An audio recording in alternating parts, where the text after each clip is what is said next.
There is a photograph taken somewhere around 1966 inside one of Motown's West Detroit hallways, during what must have been a break between recording sessions.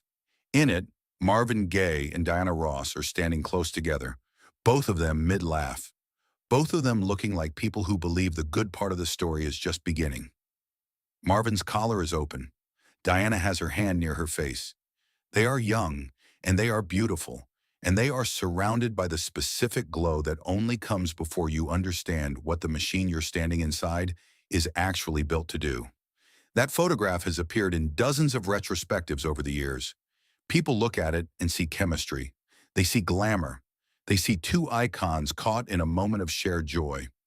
What they rarely ask is what happened in the years after that shutter clicked, what the machine did to both of them, and what it cost them to watch each other from opposite sides of the same industry.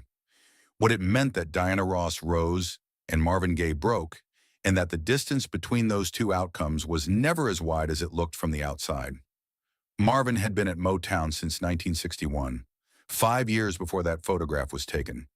He had arrived in Detroit following Anna Gordy, Barry's older sister, whom he would eventually marry, partly out of affection, and partly because proximity to the Gordy family felt like proximity to something stable. He was 21 years old and already carrying things that didn't show on the surface.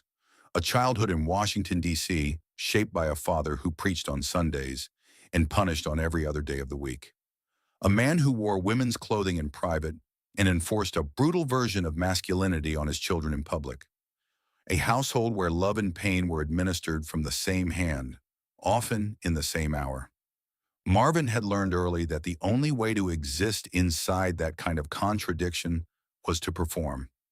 To put a version of yourself forward that the room could accept, while keeping everything else hidden somewhere deep and inaccessible. By the time he reached Motown, he had been performing that disappearing act for 2 decades. He was good at it. He was, in fact, extraordinarily good at it. Diana Ross had arrived at Motown through a different door, but carrying her own version of the same training. The Brewster Douglas housing projects on Detroit's east side had given her a specific kind of education in survival. You learned to read rooms. You learned which version of yourself opened doors and which version closed them. You learned that ambition was only acceptable when it was wrapped in warmth, in ease, in a presentation that didn't make the people with power feel threatened. Diana had been perfecting that presentation since she was a teenager, singing in a group that Berry Gordy would eventually reshape entirely around her voice and her presence. By the mid-1960s, she was the crown jewel of Motown's public image, polished, aspirational, and strategically positioned to appeal to audiences who needed to believe that Black excellence could be packaged in a form that made white America comfortable. She was not simply a singer. She was a product, refined and managed and directed with a precision that left very little room for the actual person inside the performance. What Marvin and Diana shared, beneath the surface of all that performance, was an understanding of what it cost to be what Motown needed you to be. They did not talk about it directly. That was not how things worked inside that building, inside that system. But there were moments, in hallways and green rooms, and during the long waits that come with recording sessions, when they would exchange something unspoken. A look that acknowledged the gap between the person and the persona. A silence that said more than the conversation around it. Marvin would later describe Diana to people in his life as someone who understood the game better than almost anyone. He did not mean it as a simple compliment. He meant it as a kind of recognition, a statement about survival, about the cost of playing the game so fluently that you stopped being able to tell where the game ended and you began. The late 1960s were, on the surface, the years of their shared ascent. The Supremes were everywhere. Marvin and Tammy Terrell were producing some of the most beloved duets in soul music history. Berry Gordy was building an empire, and both Diana and Marvin were central to its architecture. But underneath that shared success, something was already diverging. Berry Gordy had made his choices about who would carry Motown's future, and Diana Ross was at the center of those choices in a way that had nothing to do with music. The relationship between Berry and Diana was well known inside Motown's walls, an open secret that shaped decisions, resources, and trajectories in ways that everyone understood, but few would say out loud. Diana was being groomed not just as a star, but as the embodiment of a vision. Marvin was being managed. There is a difference, and Marvin felt it every time he walked into a meeting and left without the creative control he had asked for. Every time he proposed a direction for his music and was handed a song someone else had decided would suit him. The collapse of Tammy Terrell in 1967 and the 3 years of deterioration that followed before her death in March of 1970 changed Marvin in ways that Motown's management structure was entirely unequipped to address. Grief for Motown was a logistical problem. The Marvin and Tammy duet franchise had been profitable, and the label's response to Tammy's illness was to continue manufacturing product, at one point using another singer's voice on recordings released under Tammy's name. Marvin knew, and he couldn't stop it, and the helplessness of that knowledge settled into him like something permanent. When Tammy died, he stopped performing live entirely.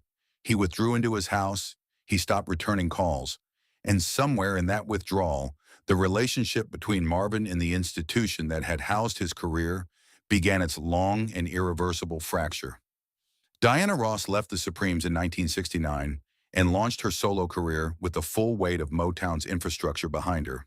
It was, by every measurable standard, an enormous success. She sold records, she headlined tours, she crossed over into film with Motown's backing of the Billie Holiday biopic, Lady Sings the Blues in 1972, a project that earned her an Academy Award nomination and confirmed her status as something larger than a pop star. Marvin watched this from a distance that was both professional and personal. He and Diana moved in the same circles, attended some of the same events, occasionally appeared in the same rooms. But the trajectories were running in opposite directions, and both of them understood this, even if neither said it plainly. He was fighting Motown for the right to release What's Going On, a socially conscious album that Berry Gordy initially dismissed as uncommercial and politically dangerous. She was the face of what Motown had decided it wanted to be.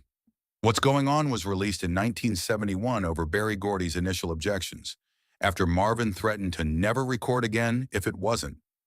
It became the most critically celebrated album in Motown's history, but even that victory was shadowed. Marvin had proven himself right, had created something undeniably important, and the reward was a grudging acknowledgement from a label that continued to resist his creative autonomy at every turn. The drugs had started by then, marijuana giving way to cocaine as the 1970s progressed, as the legal troubles with his marriage to Anna Gordy deepened, as the IRS began circling, as the gap between the person Marvin was supposed to be and the person he actually was became impossible to close. He had always used performance as a mechanism for managing that gap. Now the mechanism was failing. Diana, by contrast, had moved through her own complicated terrain with a discipline that looked from the outside like serenity. Her relationship with Berry Gordy had run its course. She had married a shipping magnate, built a life in New York, continued releasing music, continued existing in the kind of controlled, managed visibility that Motown had trained her for. She had learned something that Marvin never quite managed to learn, which was how to be in the industry without being consumed by it. How to keep a version of yourself that the machine couldn't reach. Whether that skill came at its own cost, whether there were things she set aside in order to survive, is a question that her public image was carefully constructed to prevent anyone from asking. There is a moment, reported by people who were present at a Motown-adjacent gathering sometime in the mid-1970s, where Marvin and Diana found themselves in the same room after months of not crossing paths. Marvin was visibly unwell by that point, the cocaine use written into the way he held his body, the way his eyes moved, the slight tremor that came and went. Diana spoke to him warmly, briefly, with the particular kind of brightness that famous people learn to deploy in social situations when they don't know what else to offer. And Marvin smiled back. He was still capable of that, still capable of producing the exact presentation the moment required. But people who saw them together in that room said that after Diana moved away to another conversation, Marvin stood alone for a long time, not quite present, holding a drink he wasn't drinking, looking at something none of them could see. He did not look angry. He did not look bitter. He looked like a person standing in the wreckage of a parallel life, the life that might have existed if the machine had worked differently, if the choices had been made differently, if someone in the building had once decided that his survival mattered more than his output. By 1981, Marvin had fled the United States entirely, running from the IRS, from the financial consequences of two failed marriages, from the cocaine that had reorganized his entire nervous system around its presence. He landed in Europe, eventually settling in the coastal Belgian city of Ostend, where he recorded Sexual Healing in a state of profound disintegration. The song became his biggest commercial success in over a decade. He won his first Grammy Awards, and he returned to Los Angeles broke, still paranoid, still carrying everything he had brought with him when he left. He moved into his parents' house on Gramercy Place, back under the same roof as the father who had shaped his capacity for suffering decades earlier. The Grammy triumph was photographed and documented and celebrated. The reality of where he was sleeping was not. Diana Ross by this point had a career that looked like everything Marvin's was supposed to have been. Stable, sustained, managed. She was not immune to difficulty. Her own trajectory had its failures, its complicated chapters, its moments when the control surface showed cracks. But she had a structure around her, a framework of professional management and self-discipline that kept the worst of the chaos at a distance. Marvin had no such structure. He had only the music, and increasingly, the music was not enough to keep him from the other things that wanted him. In April 1984, one day before his 45th birthday, Marvin Gaye was shot by his father inside the house on Gramercy Place. He had returned to the beginning, and the beginning had ended him. Diana Ross released a public statement expressing grief and disbelief. The music world responded with the kind of collective mourning that accompanies the loss of someone whose importance is suddenly very clear. And somewhere in the coverage that followed, in the retrospectives, in the tributes, and the retellings, that old photograph resurfaced. The one from the Detroit hallway.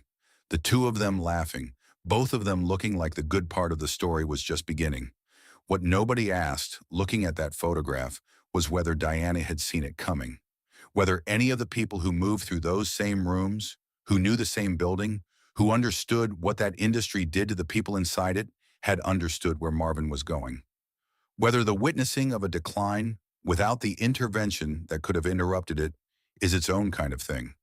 Not cruelty, not indifference, just the particular helplessness of watching someone you know disappear 1 year at a time, while the machine around you keeps running and you keep running with it, because stopping is not something the machine allows.